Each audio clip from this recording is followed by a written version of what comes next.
7 years in secondary school, the government announces a major shift in high school education.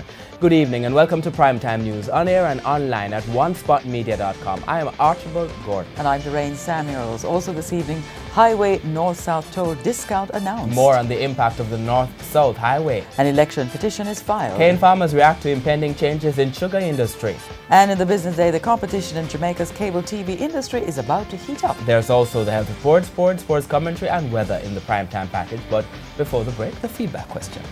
Education Minister Senator Royal Reid has announced that effective this September, it will be compulsory for all students to complete at least 7 years at the secondary level or up to age 18. What do you think of the plan? Share comments online, facebook.com/Television Jamaica and tweet us at Television Jam. Stay with us. Primetime News returns after this break.